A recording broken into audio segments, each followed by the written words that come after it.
You're listening to the Cyberwire Network, powered by N2K.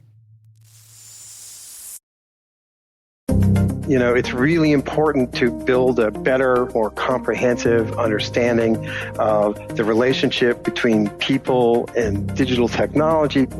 Hello, everyone, and welcome to the CyberWire's Hacking Humans podcast. This is the show where each week we look behind the social engineering scams, phishing schemes, and criminal exploits that are making headlines and taking a heavy toll on organizations around the world. I'm Dave Bittner from the CyberWire, and joining me is Joe Kerrigan from the Johns Hopkins University Information Security Institute. Hello, Joe. Hi, Dave. We've got some fun stories to share this week. Later in the show, we've got my interview with Max Kilger from UTSA, that's the University of Texas at San Antonio. He's going to talk about the 6 motivations of bad actors.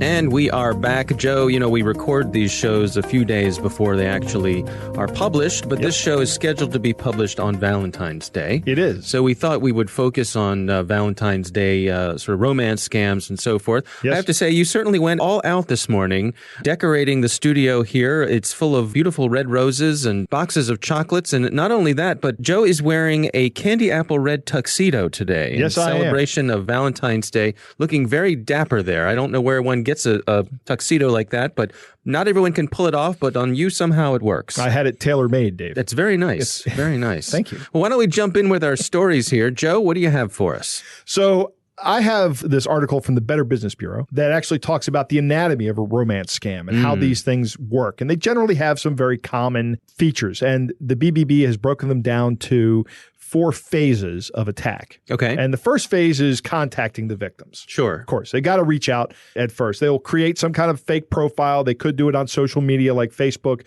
or they could do it on a dating site using a stolen credit card and actually set up what looks like a legitimate profile. But then they're going to quickly try to move you off of that platform of communication to try to communicate with you via email or texting. Why do you think that is? Maybe it's harder to trail them. I suppose the actual dating site systems may have things in place to try to protect people, and so you want to get off that platform? That's part of it, that they want to get off the platform that actually looks for their activity. Also, the scam is going to become pretty evident when the charge gets challenged on a credit card. Oh. And then that site's going to get shut down, or that profile is going to get shut down. But if they've already moved you off to email or texting, then they've already gotten you isolated from the platform. Right. Isolation is kind of a common theme that we're going to see here. Mm-hmm. The next step, or next phase rather, is grooming. They are going to learn everything they can about the victim's life. Mm-hmm. And this stage can go on for months. Some scammers will send small gifts. They'll send daily text messages or direct messages on Facebook or Twitter or something. The grooming also focuses on, once again, isolating the victims from their friends or family so that they don't have help when making decisions. In other words, they're going to make these decisions in a vacuum without talking to people. They're going to say things like, I don't think that your brother likes me. Oh. They're going to try to, or I don't think that friend has our best interest in heart. Right? They're going to say just things, keep this between the two of us. Keep this between the two of us. This is one of the red flags that you tell your kids, right? If somebody ever says, let's let this be our little secret, then that's one of the first things to let you know that you should be talking to somebody about it. Right. Yeah, true. So anyway, this phase of grooming goes on for months. And then phase 3 is the sting, right? This is where they cash in. And the scammer will ask for money, usually on an emergency basis or a plane ticket to finally meet. If the victim sends money, the scammer will always find ways of asking for more money, right? They've struck oil and they're going to pump this well until it's dry. Yeah. And the BBB was saying that there have been incidences where these scams have become dangerous and victims have unwillingly been pulled into money laundering operations, drug trafficking operations, and in a few cases, they've even been convinced to fly to foreign countries where they've been kidnapped and held for ransom. Wow. Which is terrible. Yeah. Absolutely just appalling. At some point in time, most people catch on and they realize it's a fraud, or they wind up getting bilked out of all their money, which is a sad situation. But then the fraud will continue. And it continues in a way that we've talked about before. There will be some kind of follow-up scam, like the law enforcement scam. Hey, I can help you get your money back. If you send me some fees, I can chase this guy down and get some of your money back. That's just another scam. It's the sunk cost fallacy? Yeah. You know, maybe if I can go after this, if I can get my money back. No, you've lost the money. It's gone. Don't try to get it back. My dad used to say, throw in good money after bad. Exactly. That's a great way to say it. Yeah. Or, and this is insidious, the scammer may sometimes admit that the original relationship was a scam, but that they actually fell in love. Right? Really? Yes. They'll have the audacity to do that. And then the scam will continue as before. Wow. So the question is, how do you protect yourself? And actually, there's a really useful website that's from the Australian government called scamwatch.gov.au. They have an entire section dedicated to romance scams. And they say, obviously, if you can spot this early on, you're better off. Right? Yeah. So if you can spot a fake profile, that's your best defense. So look for these markers. Do a Google image search on the profile picture. And if it comes up as a bunch of different people or as a different person than the person you're looking at, you know that they just pulled that person's picture and put it onto a fake profile. Right. Right. And we've seen that happen. We had the military officer who had all of his images stolen, and somebody was absolutely impersonating this guy. Yeah. Using his name and image. I'll tell you, my wife probably once a week gets a friend request on Facebook that is one of these scams. My wife gets them frequently too. Yeah. It's a military guy, or a guy in a military uniform, a handsome man in a uniform. Right. Yep. Once a week, she probably gets one. Yeah. It's terrible. Yeah. My wife, like your wife probably, just ignores them. Yeah. And reports them. Yeah. Look for incorrect location information. You know, like if somebody says Baltimore, right? Something doesn't match up. It indicates that they're just using city names and states, or they're in the wrong state. They want to meet with you despite the fact that they're maybe in Arizona and you're in Maryland. Someone who's not from the United States might not know that that's a very far away place. So it doesn't make any sense. Make sure the physical attributes match the description of the picture. They're going to have physical attributes in their description. And if it says they have blue eyes and you look at the picture and the person has brown eyes, that should set off a flag. Oh, yeah. Look for really broad specifications about what this person is looking for. In other words, I don't care anything about you. I just want to hook up. I just want to meet with you. That's another telltale sign. They're just casting a wide net, right? And of course, broken English. If you see broken English. Right. And then once you've already started communicating, watch for the warning signs like they try to quickly move you off another platform to communicate. We talk about that happens very early. And then there are inconsistencies in their story. Those every one of those inconsistencies should be a red flag to you. Yeah. It's tough, Dave. It is. You know, you can protect yourself if you're vigilant. Well, you got to get the word out there, I think, to your friends and family and folks who might be susceptible to this sort of thing. Exactly. Vulnerable. Tell them to listen to this show. That's right. So my story this week is actually an example of this. This comes from the folks at AARP, who I would like to point out I am not quite yet old enough to be a member of, but boy, I'm heading that way. Right. Me too. This is AARP. They had a story about a woman they called Amy. That's not her real name. Amy found herself alone in her mid-50s. She'd had a troubled marriage. She'd had an abusive husband who had died from cancer. And some time had passed after he died, and she decided it was time to put herself out there. So she signed up for Match.com, and she had a pretty straightforward pitch. She said, looking for a life partner, successful, spiritually minded, intelligent, good sense of humor, enjoys dancing and traveling. No games. So she went on a few dates. She met some people. Nothing really clicked, but then the system came back and informed her that it had a 100% match for her. This was a handsome, fit, silver-haired man in his early 60s. He lived less than an hour away, and so she followed up, and this is when things started with Dwayne. Never trust a guy named Dwayne. We're going to really hit the Dwayne contingent of our listeners there, Joe. Sorry. So Dwayne wrote back. He had a long message describing his life, said he was a computer systems analyst from California. He grew up in England. So imagine the accent, Joe, the accent. He wrote her detailed romantic descriptions of how he imagined their first meeting. She actually did a little bit of digging. She found his LinkedIn profile. It was sparse, but it was there. Right. It seemed legit. So he's got a bigger footprint than just some rando. Right. He told her that he traveled a lot for work, that he was currently working in Malaysia. And one day, after exchanging notes with him for months, she came home and she found a beautiful bouquet of flowers and a note that said, "My life will never be the same since I met you. Love, Dwayne." And so she feels like she's falling for this guy. Right? Well, soon enough, Dwayne starts asking her for money. And he assured her that he was financially secure. He had a large trust fund in England, but he just needed a little bit of help getting some components out of customs for his job. He was having some issues with some bank accounts, and could she just wire him some money just to help out? He'd pay her back as soon as he returned. Sure. And so she wired him $8,000. Wow. Well, this is how it begins, right? Yes. So Dwayne strings her along. And That's a big first hit, though. $8,000.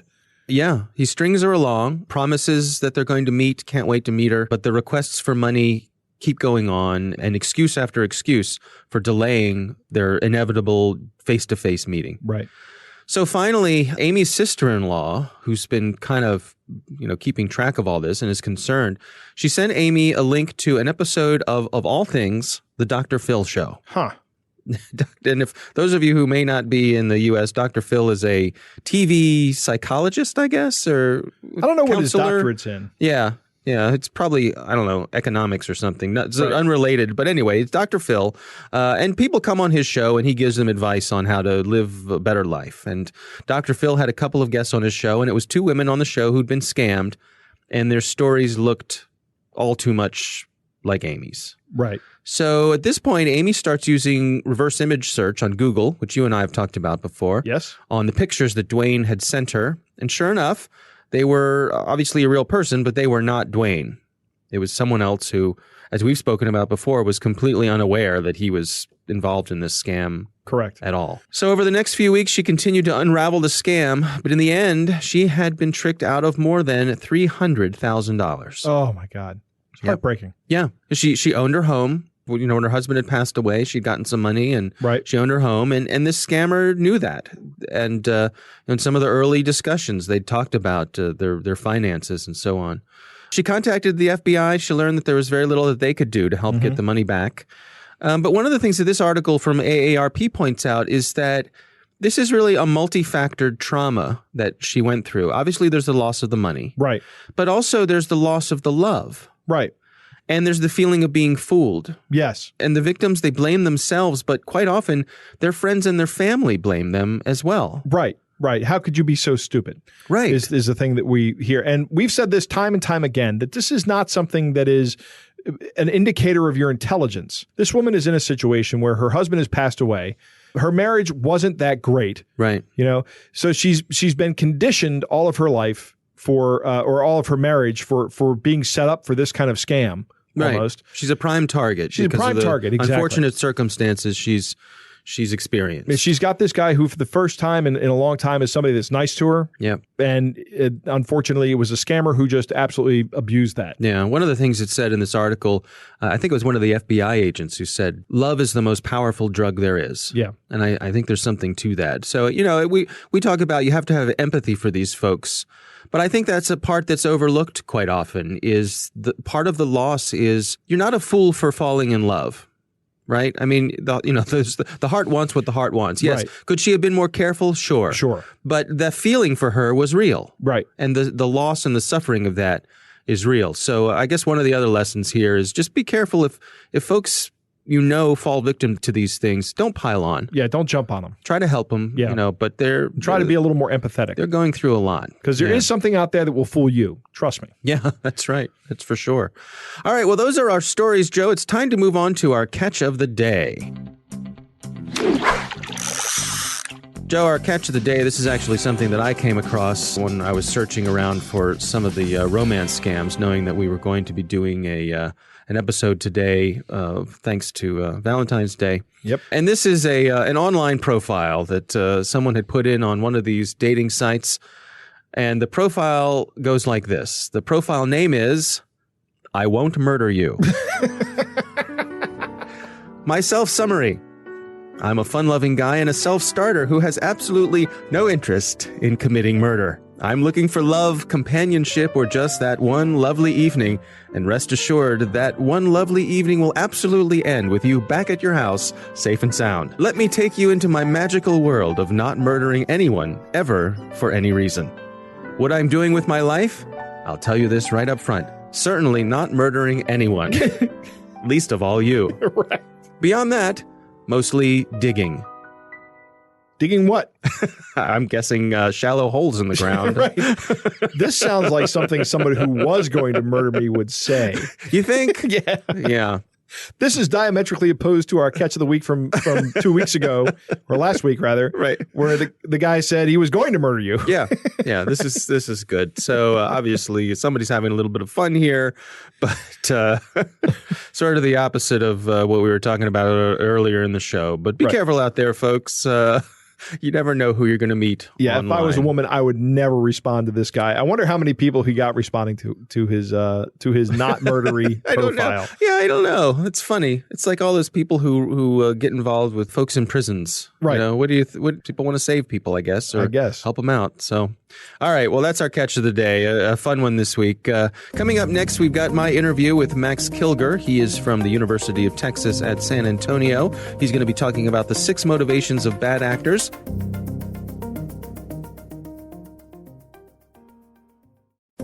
Joe, I recently had the opportunity to speak with Max Kilger. He is the Academic Director of Critical Technology Studies at UTSA. That's basically a program that prepares people for a career in the intelligence community. And he spoke to us about the 6 motivations of bad actors. Here's my conversation with Max Kilger. Well, let's dig into the list here. It's the 6 motivations of bad actors. Take us through, what are we talking about? Sure. So there are 6 of them, and I'll list them off first. Money, ego, entrance to social group, cause, entertainment, and status. And a good way to remember this is just to remember the word Mises. If you remember the old Hanna-Barbera cartoon with the mice, Pixie and Dixie, and Jinx the cat was chasing them, saying, I hate Mises to pieces. I like Mises to pieces. Yes, I remember exactly. Yes. Yeah, exactly right. And it's actually also a play off the old FBI counterintelligence term MICE, which stood for money, ideology, compromise, and ego, which are the standard reasons why it was thought that people betray their country. I see. Well, let's dig into them one by one there. Take us through the list. Sure. So money is obviously the first one, the motivation for malicious online actors. And that's the one that you see in the headlines all the time with financial assets and bank breaches, credit card breaches, and things like that. So that's a very major motivation for malicious online actors. It has been for some time, and it will be for some time to come. The second one is ego. And ego has been around a long time, since the early days of the hacking community, where basically this feeling of I've basically challenged and won over the machine. There are these technical obstacles, and I'm very clever, and I've overcome them. And so that's sort of the second motivation for individuals to basically exhibit online malicious behaviors. Kind of bragging rights, I suppose. Bragging rights, but it's also just this feeling of accomplishment. It's I pitted myself against the machine and I won. Gotcha. All right, what's next? The next one is entrance to social groups. So, of course, you have hacker groups and hacking communities, and you just can't walk up to them and say, hey, I'd like to join you guys. Doesn't really work like that. So basically, you have to demonstrate some skill and expertise. So you may write a particular exploit or piece of malware and show it to them and say, hey, look at this, piece of malware or this exploit. And they go, oh, yeah, that is pretty cool. That's pretty clever. Oh, okay. We'll take that exploit and you can join the group. Right. So you get to be a member of an exclusive club. That's correct, sir. Yeah. What's the next one? The next one, the fourth one, is cause. And that one is basically the one you think about it in terms of hacktivism and political causes, basically using the internet to promote a specific ideological, political, cultural, or social cause. And next? Entertainment. This is one that in the early days of the hacking community was fairly popular. Hackers are fun-loving, prank-pulling, mischievous folks. And so in the old days, they loved doing that. And then this cause for malicious online actors kind of disappeared for a couple of decades. But in the last, say, 5 to 7 years, it's come back because of a number of things, including sort of a large number of naive users now on the internet. So there are lots of soft targets. There are a lot of different ways to basically taunt and torment people. And so entertainment has kind of made a comeback. And the last one?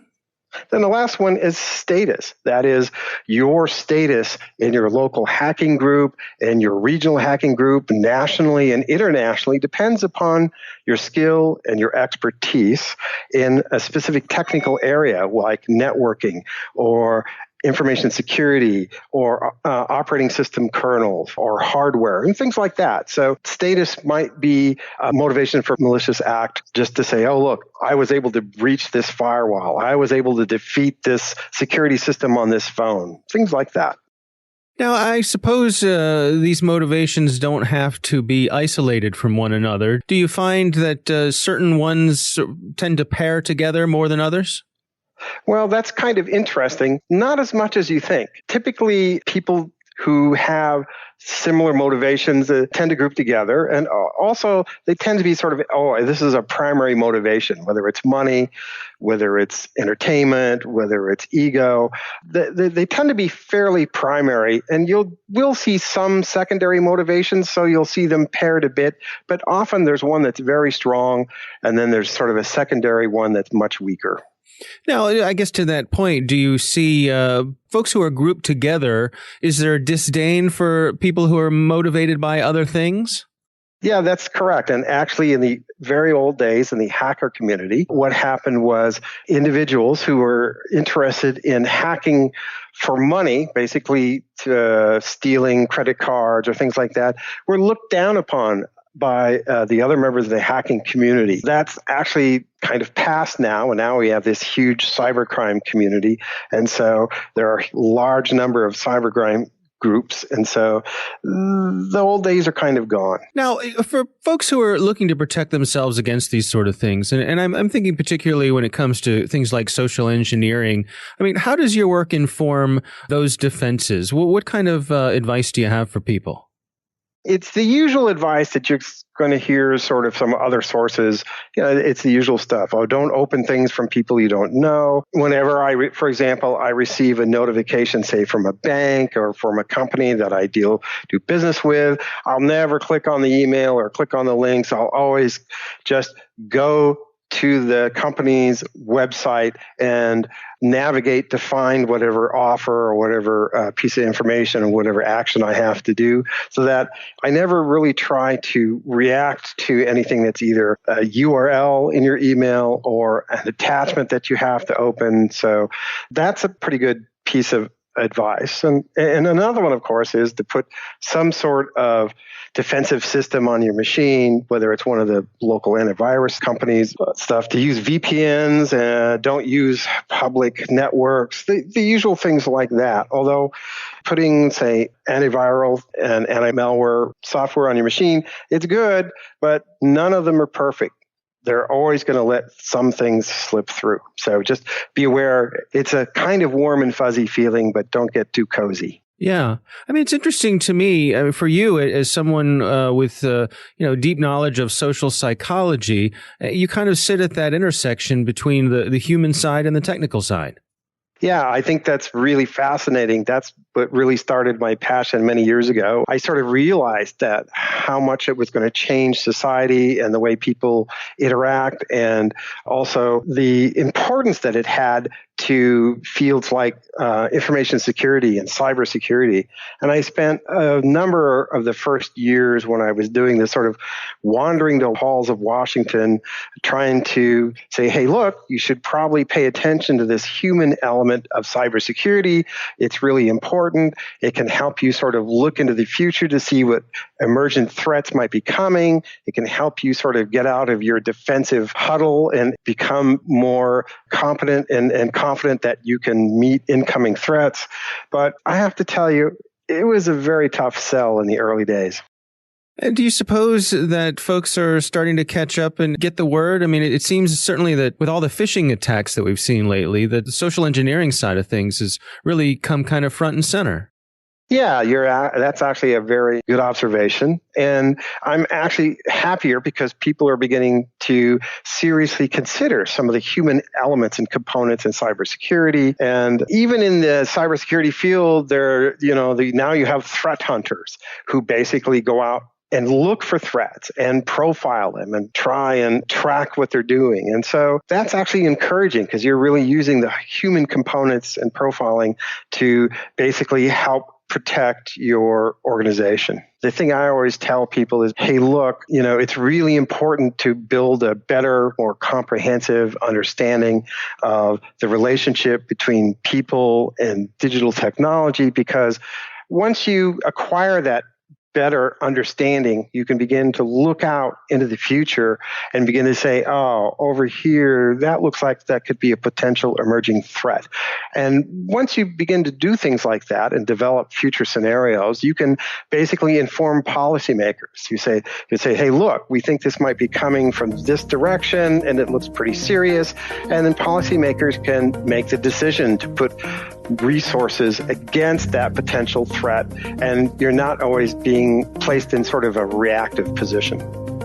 Interesting stuff, huh, Joe? It is interesting. I give talks from time to time to groups of people in the community. Most recently, I gave a talk up at Hagerstown Community College to a group of small business people on cybersecurity. And we talk about why people hack. And I touched on all these different reasons. And I really like Max's Mises. Yeah, it's easy to remember. Yeah, as an old fan of cartoons, that sticks with me.